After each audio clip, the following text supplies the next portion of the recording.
I love a challenge. My mom watches it. I got to go on Good Morning America. Anytime I'm on Good Morning America, I get cool points from my mama and my aunties and my granny. So I got points right now. I'm racking up points.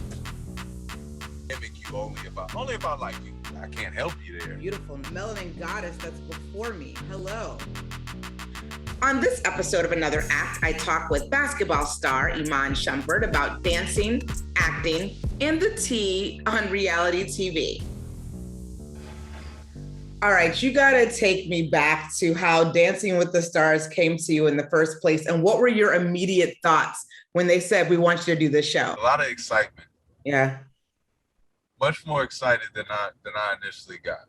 I realized my aunts and my mom and literally everybody else in my family now watches Dancing with the Stars. They just have to feel like, oh, I want to root for that person, and then they'll watch for that season. So once I knew the amount of people that watch it and want to see you outside of your comfort zone, I thought it'd be a cool thing to try. Yeah, and you probably know this by now, even though dancing, I would imagine, might be unfamiliar to most athletes, and athletes do really well on this show. What is it about that you think makes that such a really great synergy? It's like you say, athletes are competitive. Just because I don't ballroom dance doesn't mean that I can't have a better ballroom dance than, what you worked on this week. And that's how we look at it.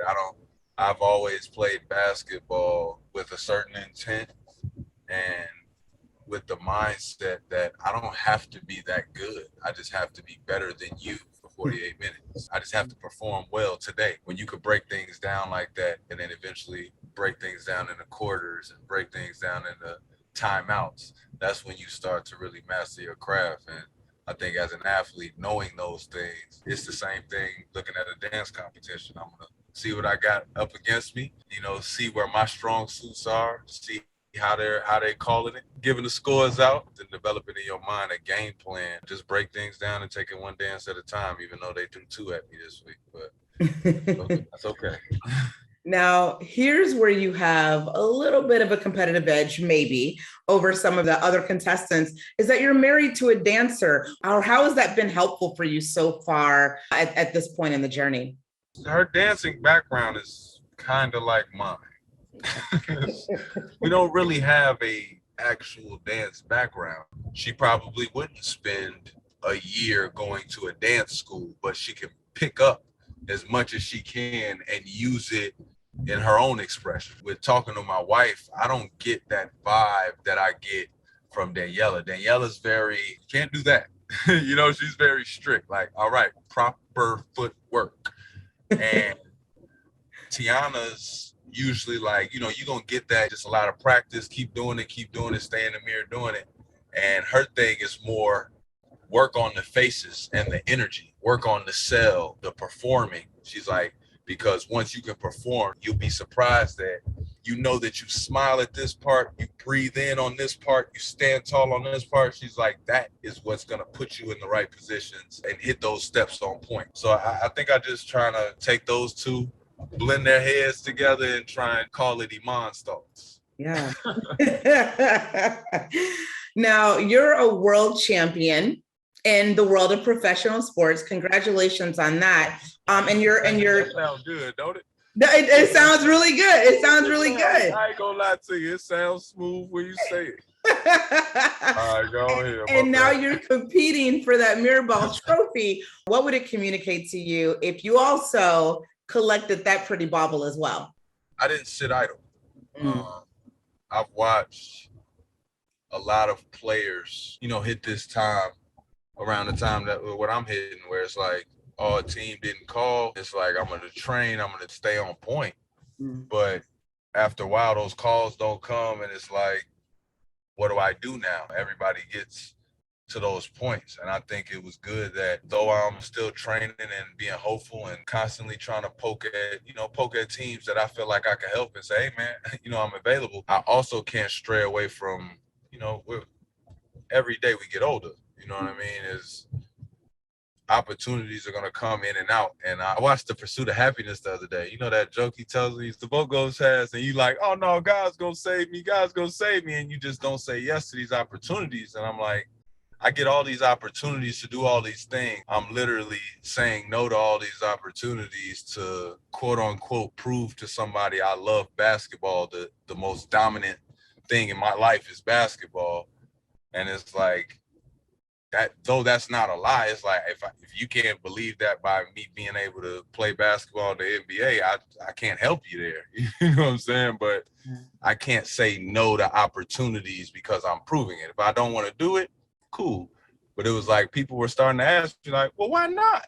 And I'm like, you're right. I ain't got no contract right now. Yeah. Let's go on Dancing with the Stars. But it's been a lot of fun. It's a challenge.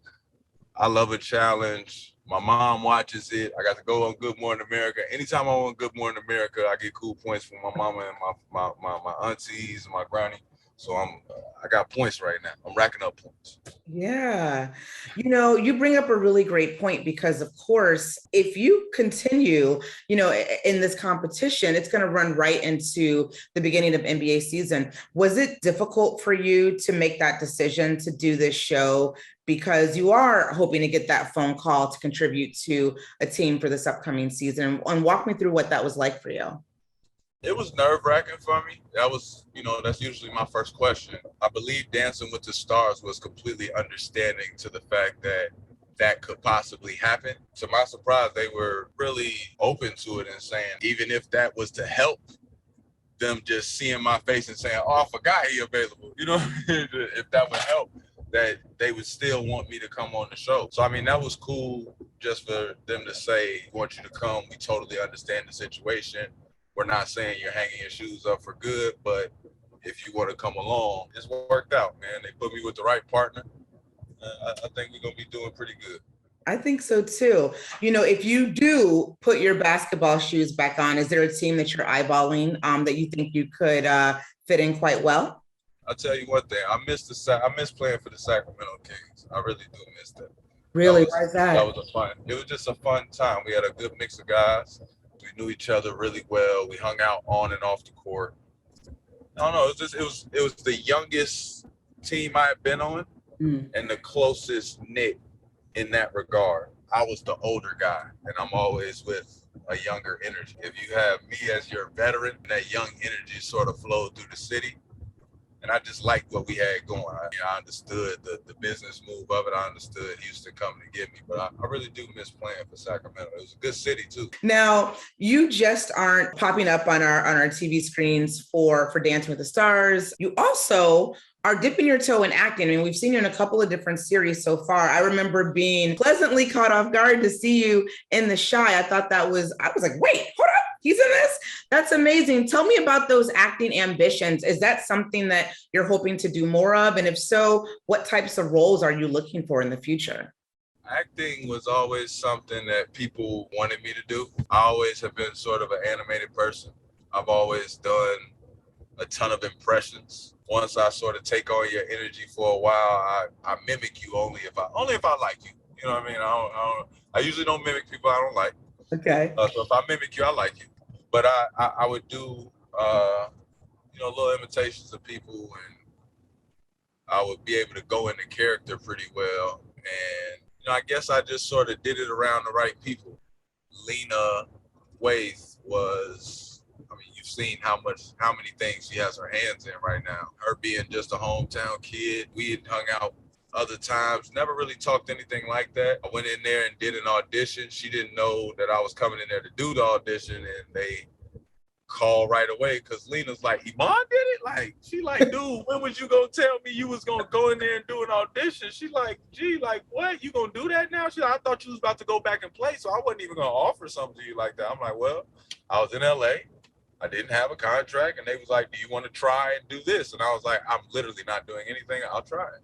Yeah. So that's how the 20s happened. And then Lena is just, she's one of those writers that, when she wants something and she look you in the eye, it's like, I felt like I wanted to deliver, you know what I mean? I wanted to be the guy that deliver whatever role. I'm like, man, I know you tried to put me on the show a while ago on The Chi, and I went and played for the Nets and all this other. She was like, man, if I put you on there, you know what I mean? I don't want to put you on there.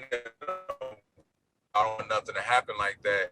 And we already started shooting your character. And we basically just was on the phone a lot and lined up the dates to where she was like, this is when we're filming. Everything worked out. And, you know, people loved it. Yeah. People have been giving a lot of good positive feedback. So hopefully it's something that can continue. But here's the thing, Iman, the actual person, also is interesting because you have, you know, a reality show that everyone tuned in. I know that season is over now and we're waiting to see if you guys are going to come back, but you also learned not only that people wanted to see more of your home life, but I would imagine that you learned something else about the TV business because you also were an executive producer on that series as well. How does that change things for you moving forward as you pursue more television, whether it be scripted or reality?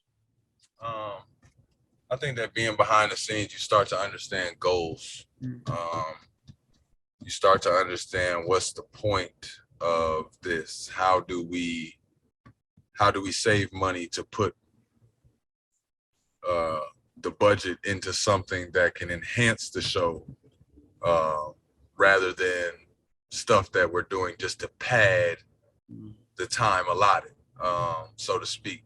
If we can get everything done at a high quality level and eliminate 2 weeks worth of a budget because we can get everything shot, we're going to find that efficient way.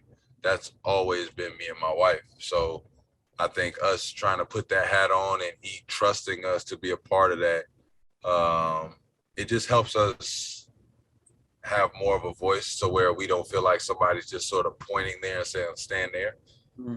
Of course, though, a reality show, it is somewhat controlled, but me and my wife fight to make sure it's not scripted. It's not forced. It's not any of those things. We try our best to keep it as authentic as you see. Sometimes it gets might go a little too far, but that's what we feel makes us make sense to people.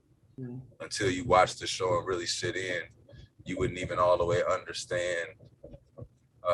People say, like, they'll be like, your daughter, man, she just be talking too grown. I see people in the comments say it all the time. She's talking too grown. And I never understood that idea of like a kid learning too much. I say a kid being able to speak on and having the power to change too much. That's one thing. But knowing what's going on, if they can understand and process the information, I think that's what we do with Junie. We feed her that, and it's a clear reflection when you hear her deliver her words that she's not being raised by somebody else.